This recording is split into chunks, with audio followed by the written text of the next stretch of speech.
The arrival of Dragon Ball Xenoverse 2's new playable character version Golden Frieza, Ultra Supervillain, highlights a noticeable shift in the game's content strategy, suggesting that the developers are increasingly leaning into adapted and niche manga-driven material rather than original, expansive storytelling. The transformation known as Ultra Supervillain, which first appeared in the Future Saga DLC stream, now being applied to Golden Frieza, effectively signals an integration of game-specific lore that wasn't part of the original anime or manga canon. Golden Frieza's inclusion as part of the Ultra Supervillain roster isn't simply a case of adding one more fan-favorite character. It marks another chapter in the game's pattern of pulling in lesser-used transformations, tie-ins, and DLC-only variations to keep players buying rather than developing wholly new narrative arcs. In the game's main story, players follow time disturbances, battles across established sagas, and canonical versions of characters. However, with this new version of Golden Frieza, the developers are leaning heavily into variant skins, upgraded forms, and bonus content that operate more like collector's items than expansions of story depth.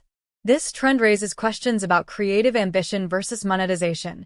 By introducing more manga-inspired variations or what-if scenarios, for instance Ultra Supervillain forms like the one Golden Frieza now possesses, the developers seem to prioritize breadth of roster over cohesive storytelling innovation.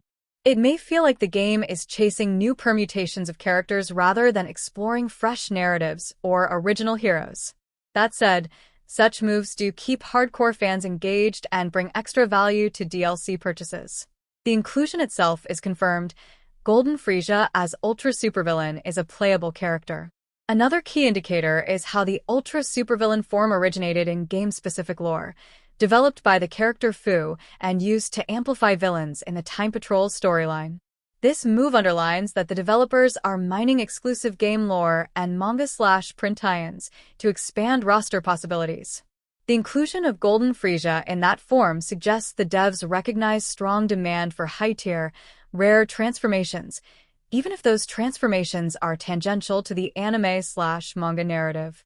Among players, some see this as a sign that the dev team is desperate, in the sense of leaning heavily on fan service, variants, and DLC-driven content rather than original storytelling.